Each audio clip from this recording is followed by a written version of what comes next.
ഇവന്മാരെ കൊന്ന് നേരെ ചൊവ്വാക്കിയെടുക്കാൻ ഇത്തിരി പണി ഉണ്ടല്ലേ സുന്ദര? ഓ അതല്ല തന്നെ, പൊരിച്ച കാടയുടെ ഇറച്ചി മുട്ടനാടിന്റെ ചൂട് ചോരയും കുടിക്കാനുള്ള യോഗം കാണുന്നുണ്ട്. അപ്പൊ കളി സ്റ്റാർട്ട് ചെയ്യാല്ലേ? കളി സ്റ്റാർട്ട് ചെയ്യാൻ അതിനോട് കളിക്കാനുള്ള ഒരു റെഡിയാണോ ഒന്ന് കേക്കട്ടെ.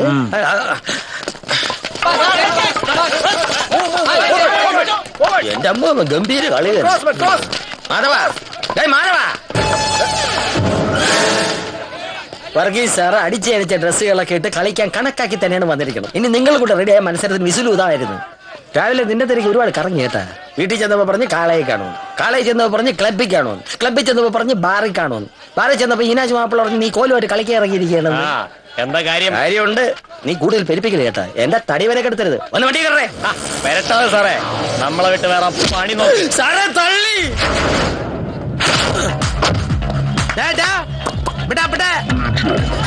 നീ വറീസിന് അങ്ങാടിയിൽ ഇറക്കല്ലേ? വറീസ് അങ്ങാടിയിൽ ഇറങ്ങിയ പിന്നെ അടിയിട്ട പെരുന്നാളാ. തോട്ടങ്ങാ പിന്നെ പൊളിച്ചടക്കി ഞാൻ. സുന്ദര, നീ വണ്ടി കയറി.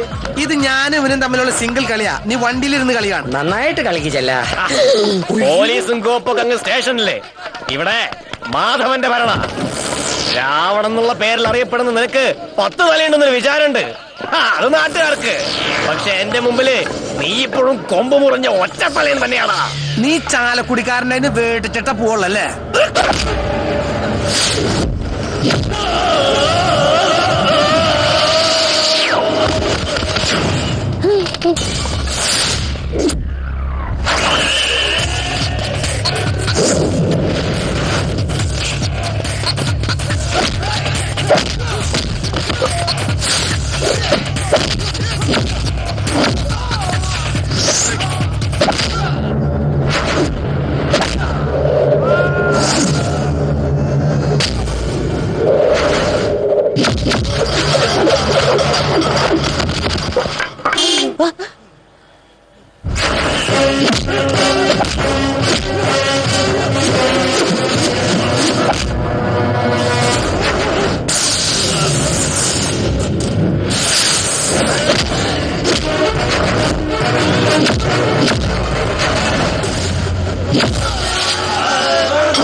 നിലാവ് വീണ പാതിരയ്ക്ക് പനംകൂട്ടങ്ങളിലിരുന്ന് ഊഞ്ഞാലാടുന്ന യക്ഷികളെ കുറിച്ചുള്ള കഥകൾ മുത്തശ്ശിമാര് നട്ടുച്ച നേരത്ത് പറഞ്ഞെന്നാലും മതി. പകലെന്നോ രാത്രിയോ ഒന്നില്ലാതെ എപ്പ കണ്ണടച്ചുറങ്ങിയാലും പേടി സ്വപ്നമായിട്ട് അത് കാണാം.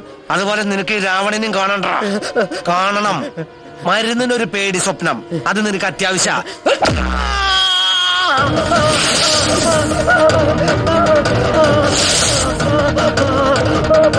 ഇതാണ് രാവണൻ ഇഫക്റ്റ്.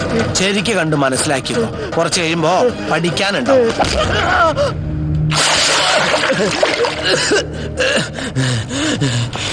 കൃഷ്ണകുമാറിന്റെ ഒന്ന് കൈകാര്യം ചെയ്യാൻ തന്നെയായിരുന്നു ഞങ്ങളുടെ ഉദ്ദേശം. അതിനു വേണ്ട എല്ലാ പ്ലാനുകളും ഞങ്ങൾ നേരത്തെ തന്നെ തയ്യാറാക്കിയിരുന്നു. പ്രോഗ്രാമുകളിൽ മാറ്റം വരുത്തിയതും കലോത്സവ വേദിയിൽ കൃഷ്ണകുമാറിനെ വരുത്തിയതും എല്ലാം അതിനുവേണ്ടി തന്നെയായിരുന്നു. അടുത്ത ഇലക്ഷനിൽ ജയിച്ചാൽ എന്നെ യൂണിവേഴ്സിറ്റി ചെയർമാൻ ആക്കാമെന്ന് പാർട്ടിയിൽ രാഷ്ട്രീയപരമായ ഒരു ധാരണയുണ്ടായിക്കൊണ്ടിരിക്കുന്ന സമയം ത്രിമൂർത്തികൾ ഒരാളെ മത്സരിപ്പിക്കാൻ പ്രിൻസിപ്പൽ അടക്കം പലർക്കും താല്പര്യമുണ്ടായിരുന്നു. അങ്ങനെ സംഭവിച്ച കോളേജിൽ അവരുടെ ഇമേജ് കാരണം എന്റെ തോൽവി ഉറപ്പായിരുന്നു. ഒരു പരാജയത്തെ പറ്റി ചിന്തിക്കാൻ പോലും എനിക്ക് കഴിഞ്ഞില്ല. അതുകൊണ്ടാ ഞാൻ അവനെ മുൻനിർത്തി കൃഷ്ണകുമാറിന് വേണ്ടി കണിയൊരുക്കിയത്. പക്ഷേ അതിനിടയിലാ വേറെ ആരോ കയറി കളിച്ചത്. സത്യത്തിൽ നീയും നിന്റെ കൂട്ടാളികളും ചേർന്ന് കൃഷ്ണകുമാറിനെ കൊലപ്പെടുത്തിയ ശേഷം ആ കുറ്റം 3 പാവങ്ങളുടെ മേൽ കെട്ടിവെച്ചതല്ലേ? അല്ല, ഞങ്ങളല്ല കൃഷ്ണകുമാറിനെ കൊന്നത്. ഞങ്ങൾ അയാളെ അപായപ്പെടുത്താൻ ശ്രമിച്ചു എന്നുള്ളത് നേരാ. പക്ഷെ ഞങ്ങൾ ആരും അയാളെ കൊന്നിട്ടില്ല. സാർ എന്നെ വിശ്വസിക്കണം. ആരാടെ ഈ ഓപ്പറേഷൻ മാസ്റ്റർ ബ്രെയിൻ? പറടാ. അത് അച്ഛൻ. പാറയിൽ കൃഷ്ണൻ എഴുത്തച്ഛൻ മകൻ PK സുകുമാരൻ, അതായത് ഇപ്പോഴത്തെ രാഷ്ട്രീയ ഭീഷ്മാചാര്യൻ, നിന്റെ തന്ത.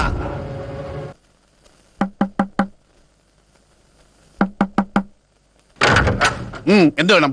ചേഞ്ച് ഒരു 15 ലക്ഷം രൂപ വേണം. തരാൻ പറ്റുമോ? നിങ്ങളോടാ ചോദിച്ച എന്ത് വേണമെന്ന്. ആ മുടിയെ കഴിച്ചിരിക്കണ ആര്? സാറിന്റെ 5 ഞാൻ ഉദ്ദേശിച്ച് സാറിന്റെ സ്റ്റെപ്പിനുകളിൽ 5ാമത്തെ ആണോന്നാ. അനാവശ്യം പറയുന്നോടോ. എടോ അതിന്റെ സെക്രട്ടറിയാ. ഞങ്ങളെ ഒരു സീരിയസ് ഡിസ്കഷൻ അല്ല, അത് സാറിന്റെ ജോയിന്റ് സെക്രട്ടറി ആണോ ഡെപ്യൂട്ടി സെക്രട്ടറി ആണോ അത് അണ്ടർ സെക്രട്ടറി ആണോ? ഡിസ്കഷൻ കഴിഞ്ഞ് ചർച്ച ചൂട് പിടിച്ച് നടക്കുകയാണല്ലേ?